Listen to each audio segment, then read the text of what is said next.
Griffin and surrounding Baltimore. Don't ask him about preseason games, oh no. Stuffing things in Griffin Basso. Despite it being on the internet, he can call it what he wants, so Glenn Clark Radio. Glenn Clark Radio. Glenn Clark Radio.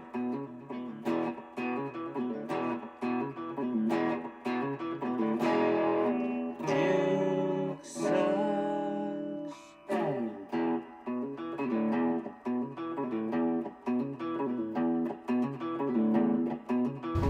I'm concerned, but I'm not overwhelmed by it. You know, we played the 3 losses against probably 3 of the top teams in the league for sure. You know, and that's just the hand we've been dealt. But it doesn't really matter. We got to win the next game, and then once you win the next game, then you have a chance to start stacking some wins, and that's what we've got to do. Big picture wise, but small picture wise, we got to do a great job of putting together a great game plan and a great practice, and then a great game. Thanks, Coach. All right. Who had a worse day, the Ravens or the cameraman? My God. I actually cut it out so no one could see the poor camera work, so I only showed the good camera work. Wait, what are you talking about? We didn't see John Harbaugh's face. Yeah, I know. I edited so that I didn't show the visual of just the podium when the camera was. We saw up. it. No, that wasn't live. I still had the starting stream slate. Oh, you actually? Oh, okay. Yeah. Oh, okay. But I mean, yeah, we can. Let's restart. Let's Yeah, forget it. Forget it. It's about right. I was trying to make it's one about thing look, right. I don't know, something look good. Why? It's about right for what we're dealing with, Lord. Hi, hey, it's time for Glenn Clark Radio's Wacky Goofy Fun Time. Woo! I hate that show. Cool. Hi, welcome. Thanks for hanging out with us for Project Game Day. It was off the rails. Rita was off the rails. Which is good because we needed her. We needed that badly. The energy. I don't think anyone's complaining. We needed it from Rita. We needed that. It lifted everybody up, despite that not being the message whatsoever. Somehow the way it was delivered was uplifting. It's very strange. I don't know, man. We do Project Game Day every game day, and we're gonna do it even if Cooper Rush is playing quarterback. We're gonna do it. Even if. My God, even if it's more... there were people that played for the Baltimore Ravens yesterday that I legitimately had never heard of. Should they trade for Russell Wilson? No. When I looked at the snap count yesterday, who was the guy defensively? Jake Hummel. No. We know him. No, I know Jake Hummel. There was a guy who played on the defensive line. I actually had heard of Tuopo. There was someone who played on the D-line. Okoye. I said, Christian Okoye's back? Who the hell was that? CJ? Our boy Siege?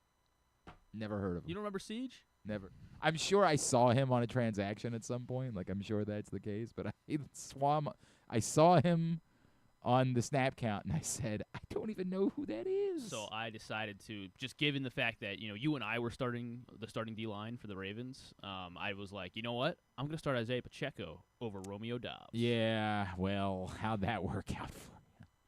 I definitely started Isaiah Pacheco. I started Pacheco in one league and Kareem Hunt in another league.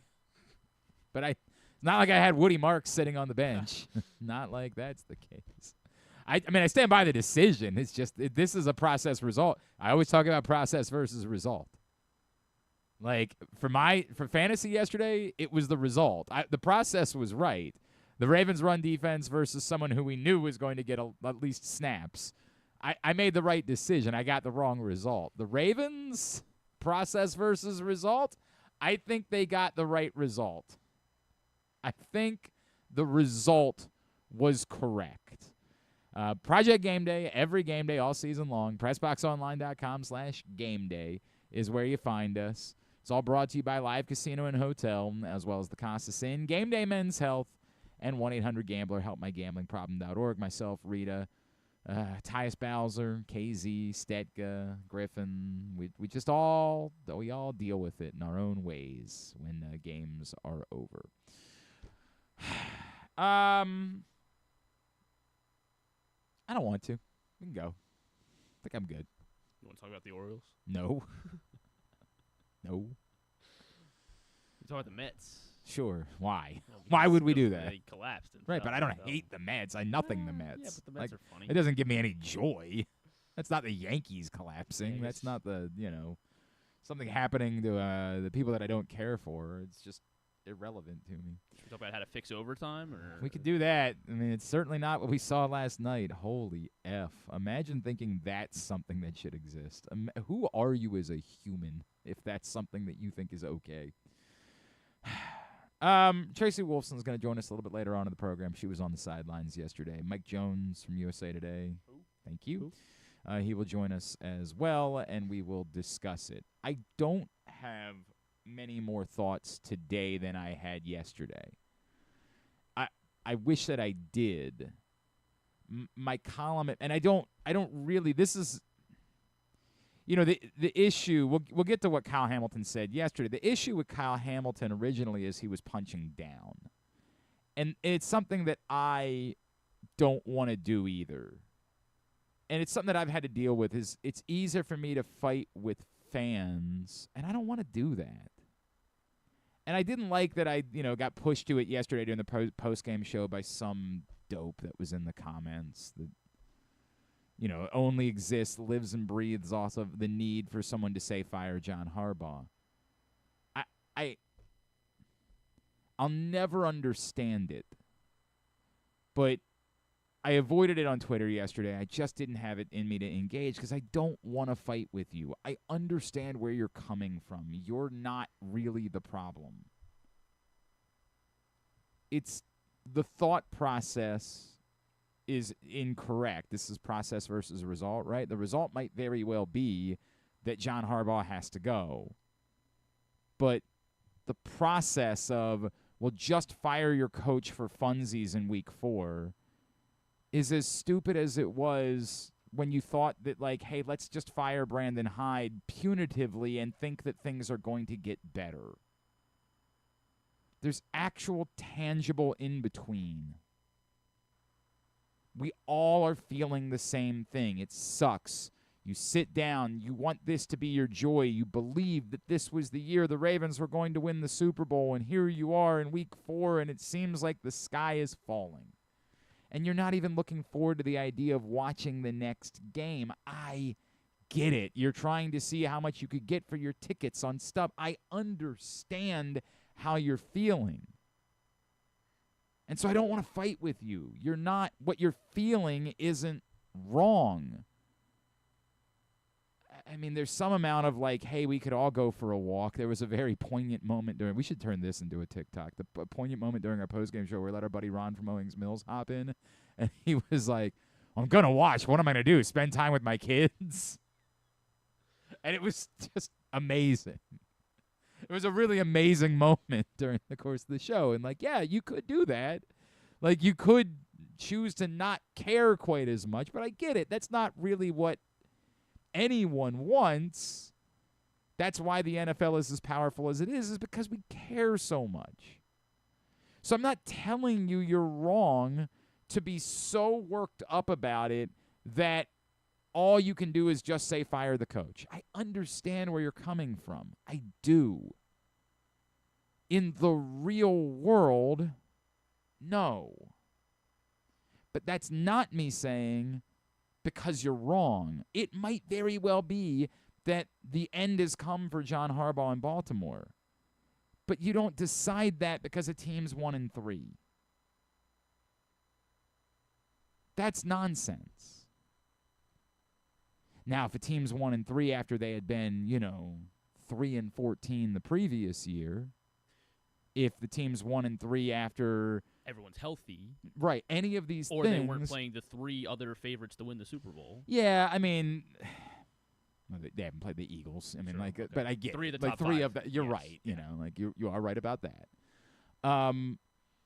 There's lots of circumstances by which, like, if the Dolphins somehow get run out of the gym by the Jets tonight, it is plausible that after 4 weeks, the Dolphins will fire their coach. But what they won't be doing is firing him because he's 1-3. And I do understand that those of you that have decided this, feel like what you're saying is, well, I'm also still reflecting the postseason failures. And I get that. But that's not why you fire a coach who's off to a 1-3 start. You fire it because it's become untenable as an organization, and you're openly admitting that there's nowhere to go from here. That's not where the Ravens are. And just saying, I can name someone who's been a coach before, it's not thoughtful. It's not adding to the conversation. At some point this year, if the Ravens bottom out, the Ravens might fire John Harbaugh, and it might not be at the end of the year. I mean, if this snowballs, if this goes from 1-3 to 1-6, 1-7, something like that, they just might get to a point where they say, well, look, we know what's coming at the end of the year, and so let's just go ahead and rip the Band-Aid off now. Which was the best argument that someone could make for firing Brandon Hyde at the time the Orioles did. But again, there was so much of the season left to be played. There was nothing to be gained from it. As we know, nothing was gained from it. And not saying, well, they had a marginally better record, that doesn't justify it.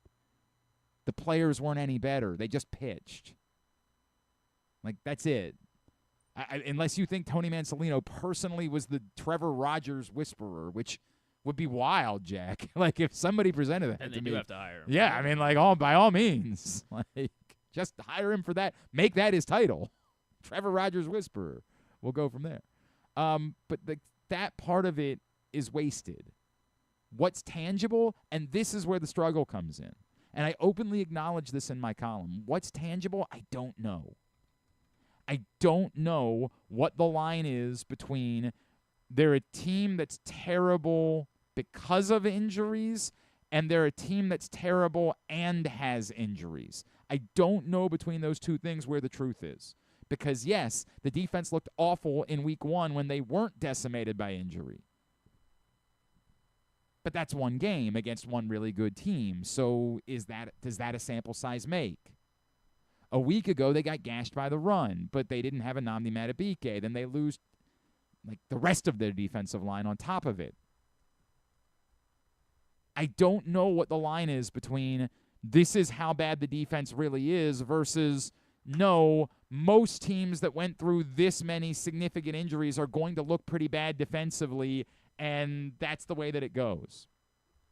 So when I say I think you could make a change at defensive coordinator, as I said a couple of times dating back to last week, I don't think that conversation becomes realistic until the bye week. I mean, I could be surprised. I mean, I don't know. I'm not talking to anybody in the building about that topic. I spoke to league sources who, that's the way that this game works, and they thought the Ravens wouldn't be doing something like that until the bye week. And when I talk about the idea of not even firing Zach Orr, but even just stripping play calling duties from Zach Orr, that type of drastic change isn't something they do to the bye. But, like, are they going to have their pieces back before the bye? They're not going to have Madubuike back, for sure. Kyle Van Noy maybe, right? Like, maybe because he got back onto the practice field, there's a chance they could have him back. They're not going to have Broderick Washington back. We have no idea what's going on with Marlon Humphrey or Roquan Smith and whether they're going to be on the field. Hey, Wiggins, yeah. I mean, so how are you going to be able to fully judge this? And that's where, you know, like you get the Brandon Hyde comparison? No, the burn it down people that are just like, and this is the problem because now they're just going to use injuries as an excuse. I'm like, I don't know how to judge it.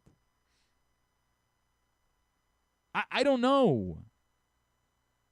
Your desire is just have somebody else be the defensive coordinator. Do I have any reason to believe that if somebody else is the defensive coordinator and they're running out Teddy Buchanan, Christian Okoye and Jabo at week like, it's going to be better? I mean, I get the argument, like, well, maybe give him a chance and just see before the season's gone. I understand the argument, but, I mean, it's sort of a zero-sum game that we're talking about. It's like arguing whether or not .2 is better than .1. Like, yeah, I guess, but I don't know. Well, if we're talking about like blood alcohol. Thank you. It's a great point. So we all know point 2 is definitely better than point 1. Well, you win. Let's go. Yeah. Let's go, babe. I don't know, man. I don't know how to react to any of it, truthfully. And that's the problem here. Like, we all want to have this. We just want to live in this hot take. Like, if we could just do this. Sure, we didn't win, but we won because we fired somebody. Like, that's just, we just want to feel better. It's the guarantee fairy, you know? You wake up, your daughter's missing, the whole thing. So like Chuck Pagano's the interim coach, and then they lose to the Texans by 10 points. Then we fire him too. And I'm not, again, it doesn't mean, this is the problem, is I'm really not dunking on anybody who feels that way, because I get it. It looks so untenable at the moment. It's so easy to say. Like, one of the things I would say is no one's ever won a Super Bowl with an interim coach. Having an interim coach isn't a good thing. You can do Rich Bicascia led the Raiders to the playoffs, right? Like, well, is that, were they better off? Is that where you're at? Is that, like, we just need any coach who could get this team into the playoffs? Because I know that's going to sound crazy, but the current head coach can get teams into the playoffs. No teams win Super Bowls with interim coaches. It doesn't work that way. And there's reason for that. And we have romantic feelings about, but you fired your offensive coordinator once and won a Super Bowl. Yes, and I'm telling you, I think it's plausible to fire a coordinator. But this notion that you just fire your head coach and everything gets better immediately is based in nothing other than hope and, again, how we feel, where we are in our feelings at the moment. And, again, I'm not trying to fight with anybody. I don't want to do that. Could the Ravens fire Zach Orr or strip him of his play calling duties and try to give him to Chuck Pagano? They could. They could. I don't think they will, and I don't know that it's going to solve anything, but I think all of those conversations are warranted because of how bad the defense has been.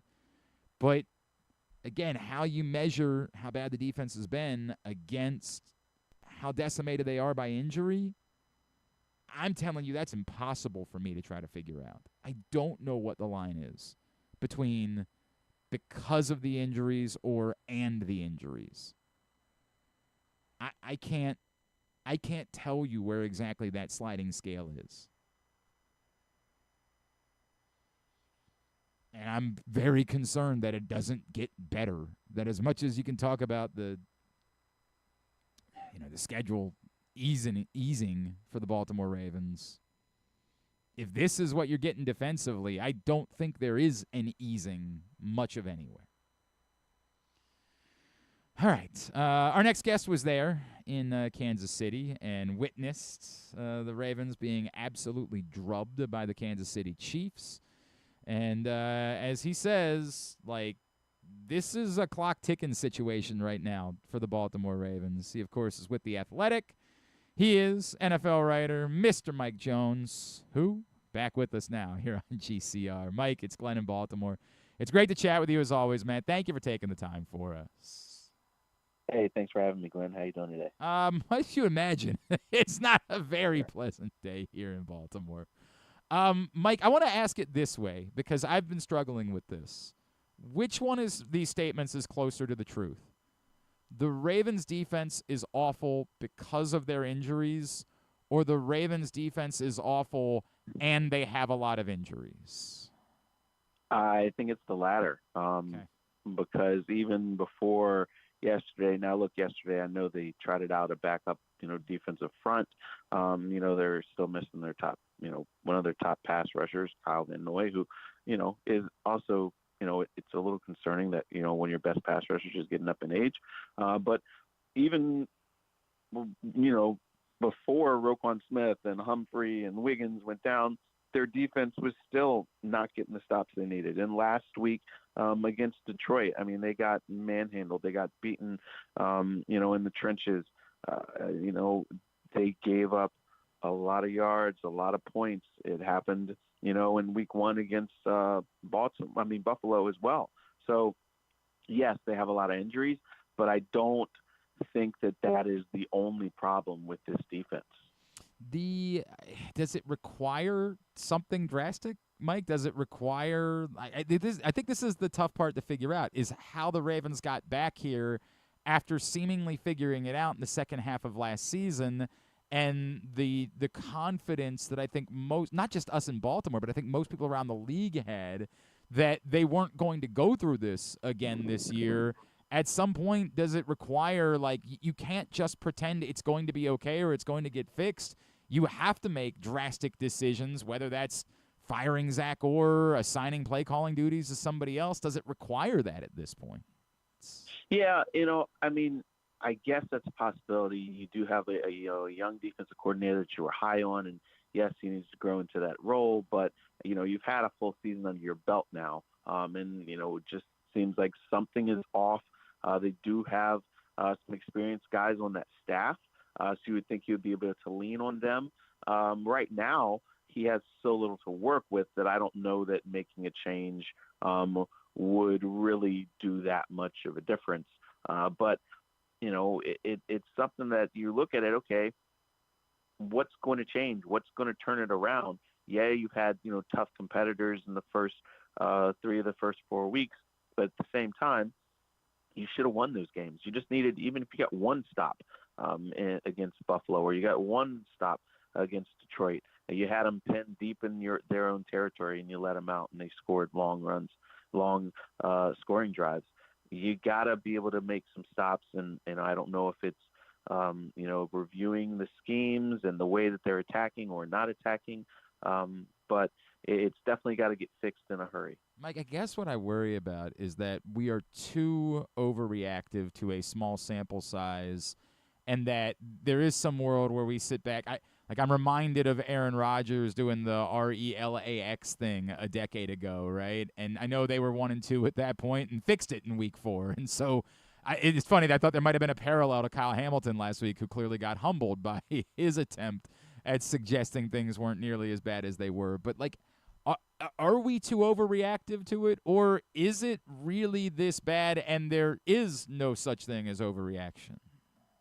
Well, I mean, yes, you can overreact and look at the first month of the season. But again, if you know what this team's aspirations are and you know the teams that they have to go through to get there, and you see them lose against Buffalo and you lose to Kansas City, and then you lose to one of the best teams in the NFC and Detroit, I mean, yeah, there's a reason for concern. And there's something about this team that's off. There's not the nastiness. There's not the confidence. Lamar Jackson doesn't look comfortable behind that line. The run game, despite the weapons that they have, is not effective. Just there's a lot of head scratchers that are going on right here. And so, yes, they could turn this thing around. They've got Houston at home, the Rams. The Rams will be tough. Then you have a bye. Then you have 2 more games against seems like winnable opponents. But even if you get your record in a more respectable place, measuring up against the top teams which you faced here the last 3 of the last 4 weeks, you came up lacking. And so that's why I think that there is reason for concern, because even if you get your record fixed up in the softer part of the schedule, it's kind of fool's gold. There's something to be said for that, and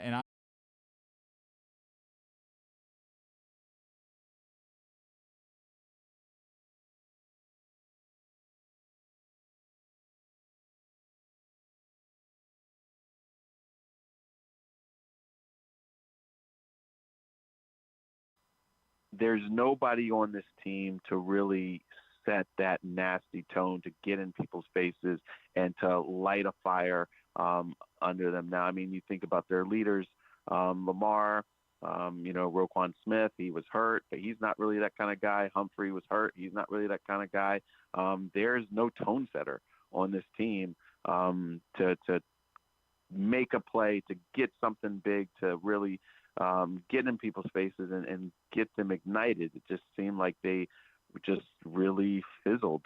I think that the thing that also was surprising was, look, their offense was the best in the league. They were scoring 37 points a game. And then yesterday, even their offense was good. And, they had, 2 turnovers and loss of downs, that loss of downs play on the fourth down when, look, you need a yard and Derrick Henry can't pick up a yard for you. You don't even attempt it. You go empty backfield. It was just like the whole spirit and soul of this team is missing, and that was very telling for me right there. I understand wholly, and I agree that it seemed very telling in that moment.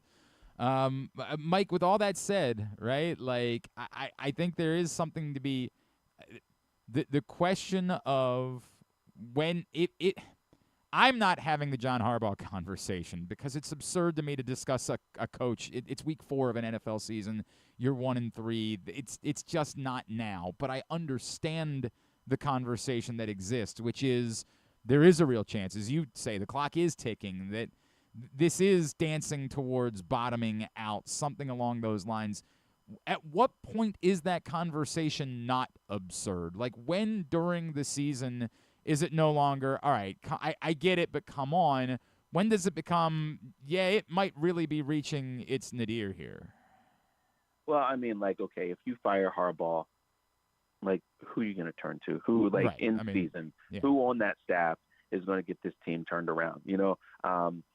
It's very rare that a change happens that turns the season around. I mean, we saw a few years ago when the Raiders fired Gruden and Rich Bisaccia, turned them around and they squeaked into the playoffs, but it's very rare, and I just don't know that there's anybody on this staff that could produce a turnaround. If for whatever reason they don't get this thing turned around and they, lose, double-digit games, miss the playoffs, then you have to say, okay, is it the message? Is it gone stale? Or was it that we were really shorthanded? The last time that they started 1-3, they had rampant injuries, and, it doesn't matter who your coach is. It's kind of hard to overcome that in, a lot of situations. But say they get healthy and this thing just never gets back on track and they blow a lot of opportunities, self-inflicted wounds, lack of discipline. Those are the things you look at when you're trying to decide whether you fire a coach or not. Hey, but other than all that, everything's good. Mike, is there any chance that, like, people will finally realize that there should be no ties in football, and this is insane that we have a sport that's the most popular in the world, and we allow this, and what the F are we doing? Is there any chance that changes after last night? I mean, I just don't know what the Packers were thinking. They just looked like they thought they had, like they were playing for a tie rather than, I don't know why Jordan Love wasn't taking multiple shots at the end zone. It was, I was like, do they realize the clock is ticking? What is going on? No sense of urgency. It was really hard to fathom. But yeah, it's, pretty mind blowing. You score 40 points each and you can't top that with the game on the line against that Dallas defense. It is pretty mind blowing. It's also pretty mind blowing that we don't have any system in place that says, go play another 5 minutes and get a winner, for God's sakes. What are we doing here? That's I mean, it's the regular season. The playoffs, you get that. I know. It's just there's nothing good that comes from a tie. It's bad for everybody, and it's all the people that are like, that's because you're not a soccer fan. You're right. You're right. I am actually. That's the weird part. I am a soccer fan. The worst part about soccer is the ties. Yeah. Ties are no good for anybody. Mike, what's on your mind? Where are you going to be headed next? Next. I'm not anywhere this next week. The week after that, I might be back here in Kansas City for that Detroit game. So we'll see. At by Mike Jones, of course, is how you follow him, and you can see his stuff at The Athletic. We'll link up his column about the clock ticking for the Baltimore Ravens today on our Twitter account at Glenn Clark Radio. Mike, always appreciate you, man. Thanks for spending the time with us this morning. All right, thanks for having me. That's Mike Jones from The Athletic with us here on GCR. Today's show is also brought to you by Live Casino and Hotel, the best place to spend every game day. Every big fight night is inside Sports and Social at Live Casino and Hotel. 100-foot media wall, as well as great food, great drink specials, the whole shebang. Sports and Social, Live Casino and Hotel. Let me comb through really quickly our guy Don. Who is it that I'm protecting John Harbaugh? This is the weird. I don't know how to. Again, swear to God, I'm not trying to punch down today. I don't want to do it. Sounds like you are. I don't want to do it. It's just weird to me where the thought process of if you don't scream fire somebody, that means you're making excuses or kissing someone's ass or protecting them. I'm telling you, we're going to do slaps to the helmet a little bit later. You're not going to believe who's going to be on my list. You're not going to believe it because you always tell me I'm the guy that makes excuses and protects and kisses ass. It's this weird either you and it's not just within sports. It exists throughout. It's, obviously in politics. Either you want to see the world burn, either you want anarchy or you're the problem. If you don't say it as loud and as angrily as you can, you're the problem. John Harbaugh is a part of the problem right now. There's no way around it. And that's for Don. That's for the weirdo that was in the chat. That's for anybody. I'm not protecting John Harbaugh. I'm telling you, you don't fire any coach in this situation in week 4 of a season. Because it doesn't get better. It just gets different.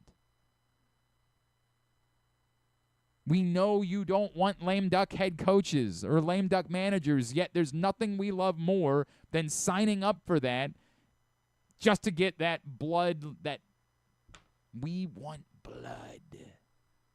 Bring us a head on a stick. It's not sensical. And that's not me saying I think John Harbaugh is doing a great job or no one could do as good a job as John Harbaugh. It's not me saying any of those things. You're arguing with somebody else. I'm telling you from a functionality standpoint, there's a reason why if Griffin puts the wrong name on the screen, I don't just say, Griffin's got to go. Although that might be worse. I mean, plenty of times I've thought about it. Sometimes I come in, I think my name's Caleb, Yeah, right. When Griffin's got the wrong name on the screen, I don't just say, well, just take anybody off the street and sit them in the chair. They can do it. They can put the right name. I don't do that. Now. But you do think I could coach the Ravens. Oh, of course. Yeah, 100%. Definitely could do that. Now, again, it's the same way. At some point, if it continues, if every day the wrong names are on the screen and it's not working, at some point, as someone who is responsible, I would have to step in and say, okay, man, got to go. Sorry. Love you, but your mind's on all the big, sexy assignments that you get. Like you're too preoccupied by Goucher field hockey or whatever it is. I don't know. You know what I mean? Club. Like, it probably is. I'm not trying to. I don't want that to sound like a shot at Goucher field hockey. Go you Gophers. My wife works there. I know you're upset that they don't ever ask you to. That's a great point. I don't. Help out, but don't ever get those assignments. They have asked. That's actually not true. Well, actually, it was weird. They did the non-ask years ago. They were like, "Hey, I know this isn't you, but." It's like, well, I mean, I don't know that it isn't me. Let's not say those things. And then we talked a little bit more. I was like, you know what? You're right. It isn't me. That's okay. It's a shame. I had a pretty decent weekend up until the football game. Like, it was a great scene. I worked the Ravens Rise High School Showdown on Friday, and Roquan and Teddy Buchanan were there. Wow. They made the trip all the way down to Kent Island for the game. Maybe that's the issue. You think that's the problem? They need to stop. Why were they not, I think don't know. Jermaine Lewis was there and Kyle Arrington. It was good to see Kadri, who had to admit to me privately afterwards, hey, man, you're really good at that. I'm like, I know. Thank you. No chance he'd ever. The next time he comes on the show, if I attempted to get him to say it, no way. No chance. Not gonna Glenn, happen. just relax, all right? He's mad at me about other things. Like for Kadri and I have legitimately been close friends. He won't say that either. For 20, is it true? For 20 years, 30 years, seasons something of like Ravens this at this football. point. So I guess he wasn't on the. Yeah, he wasn't on the inaugural team, but 27. No, and I didn't cover the team until. You and 16-year-old 16-year-old Glenn and Kadri weren't. But Kadri was one of the first regulars that I had. Like, he was one of the first regular guests that I had on the show at that point. And we've had plenty of time, but it was fun. We had a fun time doing the game together on Friday. And then, spent the weekend with USA Lacrosse. That was great, other than them losing to Canada. The men. Women sure didn't, but the men did. Seeing Logan McNaney, seeing some guys I know. It was a great weekend, right up until the football game. I mean, the baseball wasn't good, but I wasn't watching that. So, other than the football game, it was a lovely weekend for me. I don't know how I got there. Where would we go? Oh, the Griffin. I was going to fire Griffin. Yeah, the point of all this is I'm firing Griffin. Wait, really? Wait. That's the point. Thanks a lot, YouTube chat. No, but this is the way it goes. Like, I understand where it's coming from. I'm not telling you that it's good or it's okay or it's acceptable. I'm just telling you that this isn't the time. There will be a time. Or this suggestion that just let anyone else, you get Tony Mansolino in that case. By the way, I've had a lot of people bring up to me that, like, is it weird that they're letting Tony out today? I have made it very clear. I do not think Tony Mansolino should be the manager of the Baltimore Orioles. Period. Full stop. There's no... I don't feel bad saying it because he's a nice guy. I don't... Any of that. I'm not going to mix words. I do not believe Tony Mansolino should be the manager of the Baltimore Orioles. Period. He's also a nice guy. He's also... it could have been worse under him. All those things can also be true, but that's not where the conversation starts to me. That's in addition to, but Tony Mansolino shouldn't be the manager of the team. I think that if this continues for the Baltimore Ravens, then John Harbaugh shouldn't be the coach of the team. But not in week 4. Because it's just, there's no good that comes from that. Whatever you think that is. It's hilarious how today there are people who are like, well, just make Chuck Pagano. Imagine saying that to someone in Indianapolis a couple years ago. Well, the savior would just be Chuck Pagano. They'd be like, the guy we ran out of here? That's who you've convinced yourself is the savior? I'm spending too much time on this topic. I'm sorry. I blame Don. Don exactly what he wants. I know, right? I'm sorry. Rich Jones, appreciate all that you do, Glenn and Griffin. Well, that's a nice thing to say. Thank you, Rich. I can't believe there's a nice person in the comments. The hell is going on today? Y'all take it easy. Life's too short to let this organization kill our vibe. Where's the vibe? Wow. Was the vibe good before now? Like, what vibe have we had killed? No, we got the good vibe. Oh, you and I have the good yeah. vibe? Is that? Yeah. Oh, man. People have told me before they wanted to hire me to be the vibes guy. They have said that. Wasn't that what Michael Strassner said his role was on the Loyola Club lacrosse team, was to be the vibes guy? Basically. Yeah. Like, I'm just there for the vibes, man. Thank you, Rich. That's just a nice sentiment. And I do, to some extent, agree. Like, there is some point to what Rich is saying. Which I can't pretend like I care at all about. I'm sorry. I mean, the guy that threw the thing at Roy's wife, obviously. Oh, yeah, that guy, 100%. I mean, like, beyond, like, there really should be prosecution for something like that. That's not a bid. Like, there's no way that's acceptable. And, like, was there probably a lot of that? I'm sorry. But, like, again, I'm not a golf guy. Right. Is this what they want? Well, the Ryder Cup is supposed to be where things are a little bit unbuttoned, but it's still not supposed to be. Like, the point is, the F.U. Rory, that's not supposed to be that, but I don't know exactly where the line is between the two. I don't know what the line is. And so same with like college game day where they're going F the Ducks all morning, you know? Like, and yet we think that's just kind of silly, right? Yeah. Like that's not. Maybe it's because it's not a specific person's name. Yeah. Like if it was F.U. Europe, I don't know. I mean, F.E.U. Something like that. I don't know, man. I don't know. All right. When we come back in, Let's do this. I want to react to Kyle Hamilton. Let's do slaps, and we'll do picks recap, and then we'll talk to Tracy Wolfson as well. So that's all on the way.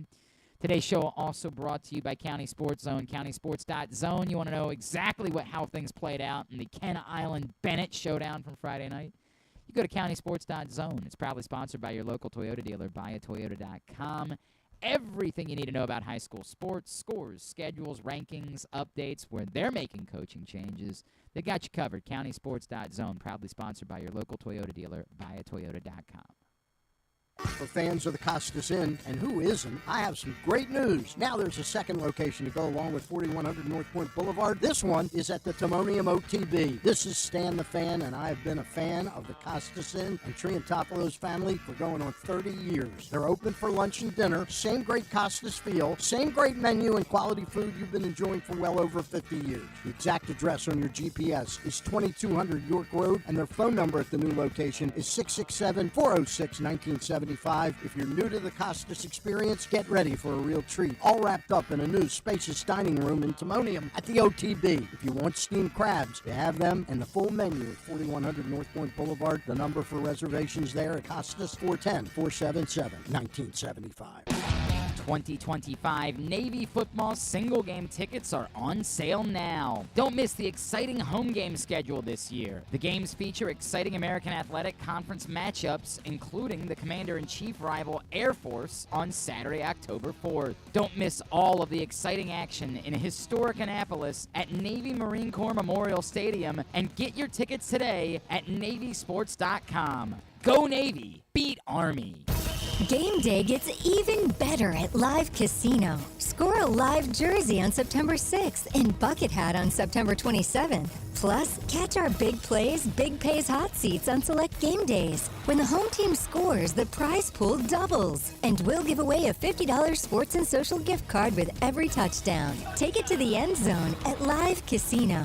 At Arundel Mills, must be 21. Please play responsibly. For help, visit mdgamblinghelp.org or call 1-800-GAMBLER. Gambling can be a fun and entertaining experience, but there are risks involved. If you're planning on betting on the game at the casino or on your phone or computer, know your limit, stay within it. Set a budget. Throughout the state.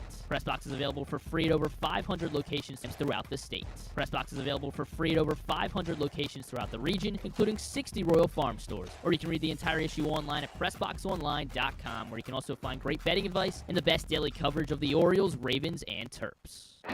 Feeling sluggish, unfocused, or not like yourself? It could be low testosterone. At Game Day Men's Health, we specialize in testosterone replacement therapy to help men boost energy, improve mood, and regain confidence. Our treatments, including testosterone cypionate, are safe, natural, and tailored to fit your lifestyle with weekly injections or pellet therapy. Get started today with a free testosterone test and feel the difference. GameDayMen'sHealth.com. Game Day Men's Health, where men reclaim their game.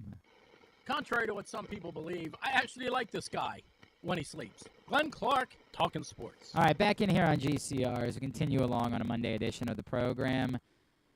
Maryland 5-star, that's something pleasant. We could use pleasant things right now. The Maryland 5-star is coming up in just a couple of weeks, October 16th through 19th at Fair Hill in Cecil County. It's not only a world-class sporting event, it's also just a wonderful celebration of fall here in the state of Maryland.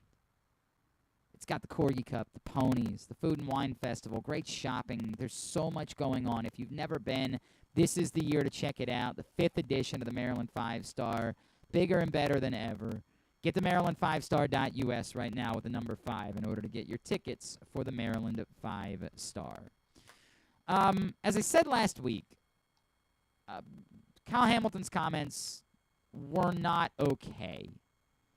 Stan and I talked about it on Friday. I want to be careful. And I don't want to be careful because I want to make excuses for him. I want to be careful because I do think that context matters. And I think, particularly after what we learned yesterday, and we'll get to it in a second, but I think that Kyle Hamilton got carried away in what he thought he was doing. And what he thought he was doing was defending his guy, Zach Orr, and maybe even attempting to shift the accountability towards the players, and in the process went the wrong way with it. And we all do this. It's the thing where we're really mad at something and we take it out on somebody else. And there might even be truth to the idea that, like, hey, Ravens fans have been spoiled. It's just that Kyle Hamilton's John Harbaugh being mad about the idea of Super Bowl or bust. Like, dude, you're not the one to say it. You might be right. but you're not the one to say it. Your messaging should always be nothing other than being pissed off for greatness. Should always be, we only care about one thing. You can the best way of doing it is the way that most people, most players, most athletes, most coaches do it. And when they say 2014, where Aaron Rodgers, they're 1-2, he comes out, he does the RELAX bit. Well, they turn around and win in Game 4 in blowout fashion, and then they run off all the way to the NFC Championship game that year. The Ravens, of course, didn't do that yesterday. And so the only question is, were Kyle Hamilton's comments reflective of the Ravens in general not believing things were actually as bad as we thought they were? And I don't know that. I did appreciate, this is how Kyle Hamilton began his press conference. This is courtesy of Jamison Hensley of ESPN. First, I just want to apologize to the fans. Just the product that we're putting on the field right now is not up to par with what the Ravens have been in the past and have been recent past. And I think we know that. We're trying our best to correct it, but obviously something's wrong. So it's up to all of us to try to fix that. Also, I feel like earlier in the week I used poor choice of words, just saying that Ravens fans were spoiled. I retract that. I meant in a sense that Ravens fans have been accustomed to great defense, great teams. Haven't been a lot of teams in Ravens history since '96 to underachieve to the point where fans felt disappointed in the season as a whole. And I feel like as of right now, week 4, obviously, long way to go in this season, but we're disappointed, and I'm sure the fans are disappointed too. So we got to get it fixed. We got to put a product and a team on the field that fans are proud to say they root for, proud to say they spend money on tickets to come to games and all that stuff and support us. So on a brighter note, I want to shout out to everybody who contributed today, specifically on the defensive side. CJ Okoye, I think it was his first game ever in the NFL, did a great job. Josh Tupou just signed here this week. He's playing for us. Brent Urban got elevated. He's playing. All you're doing is talking about anything else. All you're doing is talking about anything else. We hear things and we take them certain ways. I think it's totally possible that Kyle Hamilton meant things have been so good, but it's just not worth fighting about. Shifting it towards fans is never going to be a win. It's why I don't really want to fight about firing. I don't really want to do it. That's not the problem. The problem isn't that fans want the coach fired. It's not practical. It's not real today, but it's not the problem. The problem is the performance of the defense. We're shifting. We're muddying the waters. That's the problem. That's got to be better. And I do appreciate that. And I think we can show appreciation for Kyle Hamilton, who I think most of us would agree is very low on the list of issues that we have. I can appreciate him stepping up and saying those things. Does it change the reality? Nope. Kyle Hamilton saying something nice after a football game has nothing to do with whether or not the Ravens are going to be able to do anything against the Texans next week. But I can still be appreciative of the thought, and if there was any world in which the Ravens were not taking things seriously enough, or, that was a reflection of we just genuinely believe that you guys are overreacting and we think we're fine, then, maybe humility could be beneficial. I don't think that was the case, but there's no way they can't be feeling an amount of humility after yesterday. Which one do we first? Picks recap or slaps? I don't know. I feel like I want to get slaps over with. Funsies, let's do it. Slaps to the helmet. You know the deal. Pick 5 Ravens. Rank them 5 to 1. 2 must be offensive players. 2 must be defensive players. The 5th can be another offensive player, another defensive player, a special teams player, or a coach. Number 1 is your sort of anti-man of the match. We'll put him up on the board behind us. Where do we begin? Slaps the Helmet is brought to you this week by, it'll be brought to you by Game Day Men's Health in Owings Mills, Frederick, and Columbia. You know what they've done for me? Peptide treatment has been phenomenal. Has really given me a boost and a way to start the day in particular that I had been needing as I had gotten into my 40s and I was just starting to feel sluggish and worn down. You might genuinely be in a place where you are low T. And it's a word that we hear thrown around all the time, but like we don't really spend any time diving into what it means. What is low T? What does that do to you?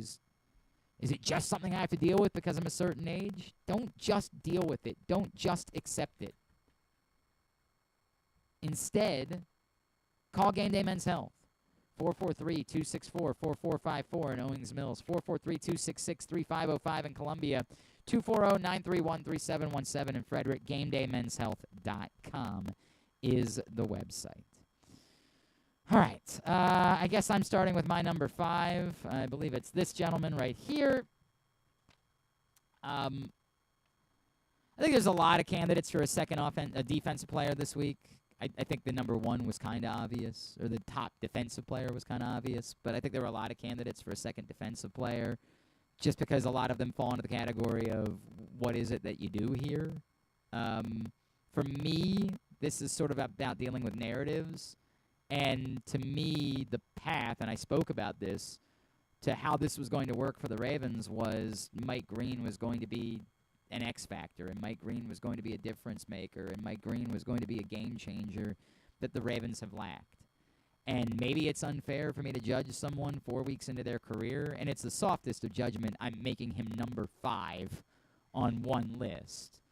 But it is really alarming without the best pass rushers on the field that there is just no difference being made by Mike Green, like, at all. He had the one hurry yesterday that, you know, every now and then you say, like, I kind of see something. Like, you kind of feel like there might be something there, but he is just making no difference whatsoever. We can question the way that he's being used, and that's fair. Every time I see him in coverage, I think to myself, why? But, you know, you got to be able to do it if you're going to be able to be impactful. Mike Green is not impactful. Mike Green is number 5 on my list. Yeah, I mean, that second defense guy, yes. Well, I don't know. I felt like the 2. I honed in on the 2 I wanted on defense pretty early on. But, I mean, yeah, to your point, like, there's 3 rookies starting on this defense. Like, it's... And none of them have really done a whole lot. Teddy Buchanan had the one good game, but then he got thrust into a much larger role in the second half, and he was a guy that I was thinking about putting on the list, Teddy Buchanan. But evidently I went with 2 other guys. I decided to go with the one offensive lineman I had on my list at number 5. I believe his new nickname is Revolving Door. Daniel Faalele is my number 5. I mean, the line was bad, but I mean, Faalele was not good yesterday. He let on the 4th and 1 with 3 minutes left in the first half. He just let Bolton come right through, go right at Lamar. And I mean that was a massive play in the game. They were only down 6. You're 3 minutes out from halftime, and you know the Chiefs are getting the ball. So this is a 4th and 1 you gotta have, and they didn't do it. Faalele let him right through. He was holding on the very next series that led to the fumble. He was not blocking Chris Jones.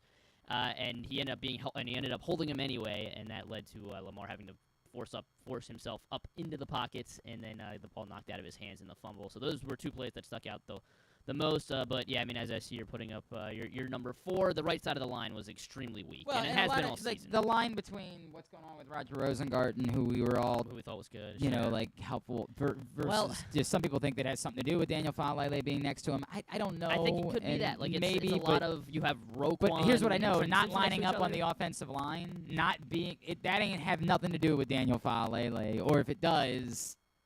That can't be your response. Your response can't be, well, I want to be a step back from everybody in order to see what's coming over here. Because, as we saw, it negated a big play to DeAndre Hopkins, and that was harmful. Who was worse? I don't know. I've also kind of been rotating the offensive linemen through the first. We've done 3 versions of slaps, and I think I picked a different one every time just to kind of spread the wealth around. The penalty stood out to me yesterday. Roger Rosengarten hasn't been very good. Roger Rosengarten gets to speak for the list this time. I'm fine with that. I mean, yeah, just the right side of the line last weekend tonight. I mean, it was or tonight. Last night was not good. Marlon Humphrey, I came in with my number 4 here. Okay. I mean, he was getting torched for as long as he was out there, and it's not like he was going up against Amon-Ra St. Brown this time. It was I can't say it either. Tyquan Thornton. And it was the tackle that he got injured on. He did leave the game, yeah. Yes, I mean he talk about unimpactful. Roquan was not on. It felt like he wasn't on the field for the first for the first half. So Roquan Smith is and we're talking about, again, you're talking about the highest paid guys on this team as well. Roquan Smith was nowhere to be found. Lamar's my number 2, and it's not the team lost, so it's Lamar. It's you can't shake it. The interception was atrocious. I mean, it was an atrocious, indefensible throw to make.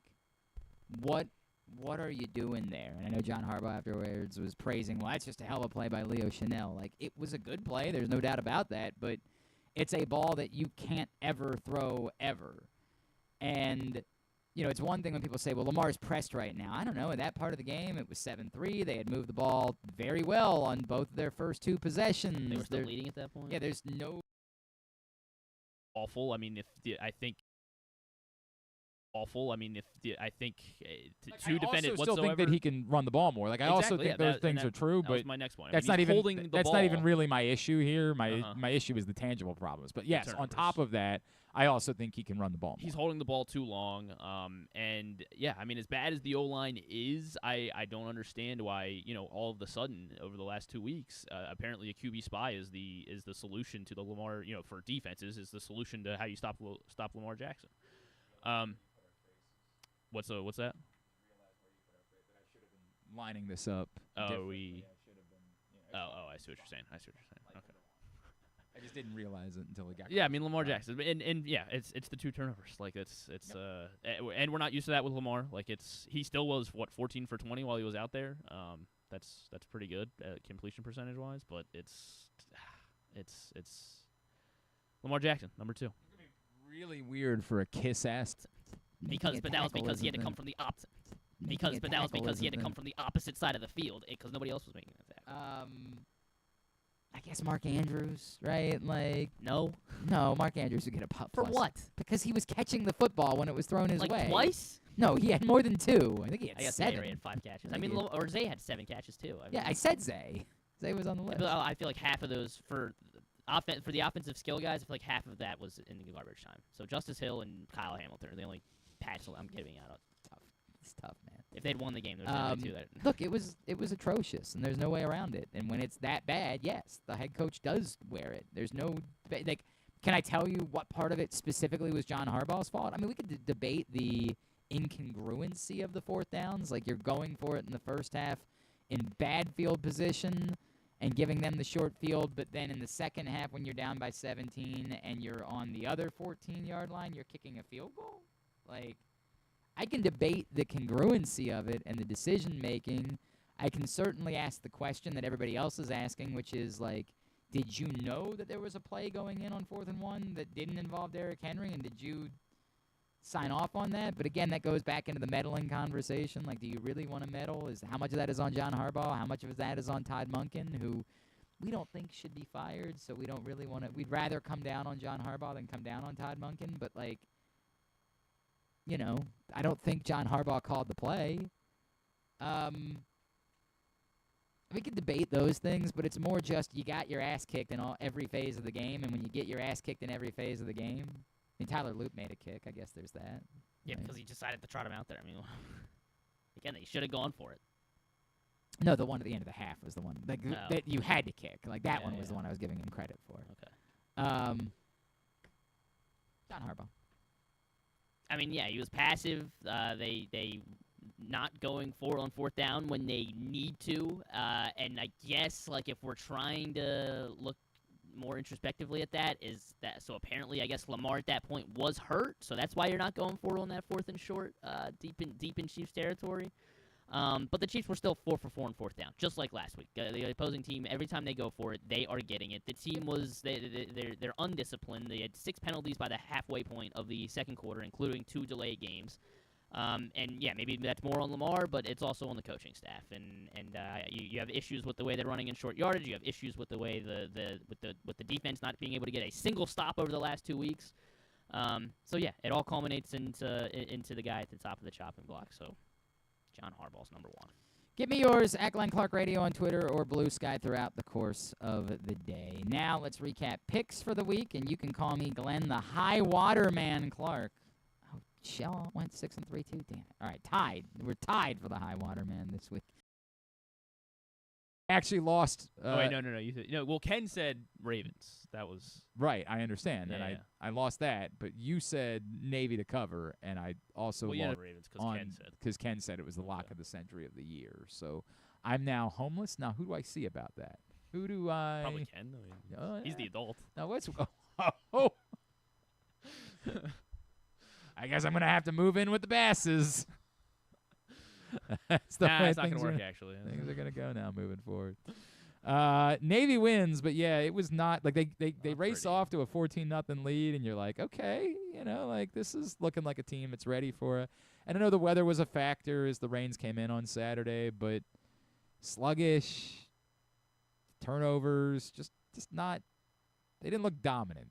And some of that is Rice's maybe better than – they've been, but yeah, and I guess the unique challenges of facing Rice, like they're going to slow the game down a lot as well. Right, they're going to try to do to you what you do to them, the whole thing.